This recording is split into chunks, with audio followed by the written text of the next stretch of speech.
During finals week of my first semester in college, my dad had texted me saying that my mom had cancer. And me being an optimistic person and a half glass full type of person, I didn't really think of it much.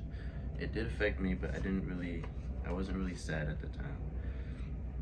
As I thought it would, my mom was a really healthy person. She had always watched what she ate and was always researching what she was putting in her body. It did not hit me until the cancer started progressing, in which the next step was chemotherapy, and that is when the journey began. Cancer is something we really can't prepare for, so it was something my family had to adapt to really quick with all the expenses and limitations. My mom coped with it better than anyone. She was sad during the time fighting the cancer, but she was confident that she would pass and she would beat it. I would not be where I am right now without my mom. She has been there for me no matter what. My dad was there, but at the same time he wasn't, because he was always the one providing for us and the one working. My mom quit her education and job when she had me. Growing up, I was always closer to my mom, so when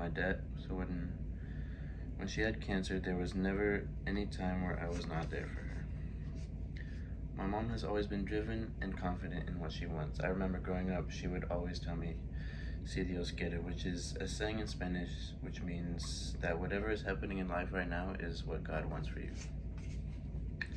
I didn't really understand what that meant at the time, because I was around like 7 years old. But it eventually began to make sense, because when my mom went through cancer, it didn't really affect her the way that I thought it would mentally. She was calm and just took it day by day. She was confident she would be okay because of how much she took care of herself before.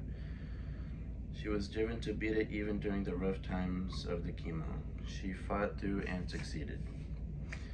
She was driven to find ways to cope with the effects of the chemotherapy. She would eventually scrapbook, start to take up gardening, and journaling out what was going on in her life.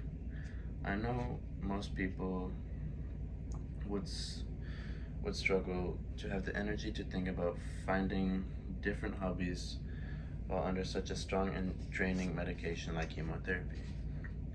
My mom did it. She literally, physically and mentally found a way to beat cancer.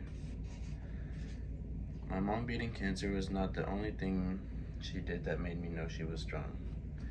Though my mom did beat cancer, there were many more things that showed me how strong of a woman she is. When my mom had my sister and I, she decided out of her own will to drop everything and just be a stay-at-home mom and raise both of us, and I would not be where I am today without her. She was there every step of the way, even when she was battling cancer, and I can say that even though we were there for her every step of the way, she beat the cancer all by herself. In conclusion, my mom has been one of the strongest people I know. Though she says she couldn't have beat it without us, her family, she truly did it on her own. And seeing her ring that bell when she officially beat cancer at the oncologist's office was everything. Congratulations, Mom. I will always be proud of you.